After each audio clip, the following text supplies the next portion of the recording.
Big boss winner Kalyan Padala range రోజు రోజుకి పెరుగుతుందే కానీ తగ్గట్లేదు. ఈ విషయం చాలామందికి నచ్చకపోవచ్చు. చాలామంది కంటే హ్యాటర్స్‌కి నచ్చదు. అసలు విషయం ఏంటి అంటే ఇన్‌స్టాలో కళ్యాణ్ పడాల అండ్ స్టార్మా వాడు కొలాబరేట్ అయ్యి ఒక వీడియో అయితే రిలీజ్ చేశారు. ఆ వీడియో ఏంటంటే కళ్యాణ్ బయోగ్రఫీ. ఒక కామన్ మ్యాన్ అగ్ని పరీక్షలో సెలెక్ట్ అయ్యి అవన్నీ గెలిచిన తర్వాత బిగ్ బాస్‌లోకి ఎంట్రీ ఇచ్చి ఎలా టైటిల్ గెలిచాడు అనేది చాలా నీట్‌గా ఆ వీడియోలో చూపించారు. ఇదంతా ఎందుకు చూపించారంటే ప్రెజెంట్ కొన్ని రోజుల్లో అగ్ని పరీక్ష అయితే స్టార్ట్ అవుతుంది కదా! దానికి సంబంధించి మన వాళ్ళందరికీ కూడా తెలియాలని కళ్యాణ్ గురించి చెప్పడం అయితే జరిగింది.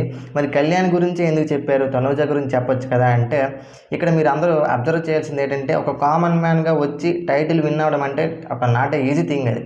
ఒక గొప్ప విషయం. దాని గురించి అందరికీ తెలియాలని ఈ స్టార్ మా వాడొచ్చేసి కళ్యాణ్ పడాలతో కొలాబరేట్ అయ్యి ఈ వీడియో చేయడం అయితే జరిగింది. ఇలాంటి టైంలో కళ్యాణ్ పడాల ఇలా కొలాబరేట్ అవ్వడం చాలా మంచిది. ఎందుకంటే ఆయన కెరీర్‌కి ఇదొక మంచి అవకాశం.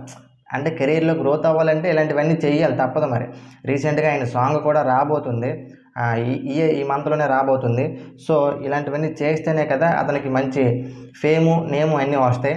సో, కొంతమంది అడిగిన విషయం ఏంటంటే, ఆయన అగ్ని పరీక్షల్లోకి హోస్ట్‌గా వస్తారా? లేకపోతే ఏంటి? ఆయనతో ఎందుకు ఇప్పుడు వీడియో చేయిస్తున్నారని అడుగుతున్నారు. వచ్చే అవకాశాలు ఉన్నాయండి. వచ్చినా వస్తారు. ఎందుకంటే ఒక కామన్ మ్యాన్ జడ్జిగా ఉంటే, ఒక కామన్ మ్యాన్‌కి న్యాయం జరుగుద్ది అని కామన్ మ్యాన్స్ అనుకుంటారని స్టార్మా వాడు ఆలోచనతో పెట్టినా పెట్టొచ్చు. సో, అది అసలు విషయం. మరి మీలో ఎంతమంది కళ్యాణ్ పడాలా హోస్ట్‌గా వస్తే బావుంటుంది అగ్ని పరీక్షకి అని అనుకుంటున్నారో కామెంట్ చేసి చెప్పండి. సో, ఇది అసలు విషయం. కొత్త వీడియోతో మళ్ళీ కలుద్దాం. అంతవరకు బాయ్.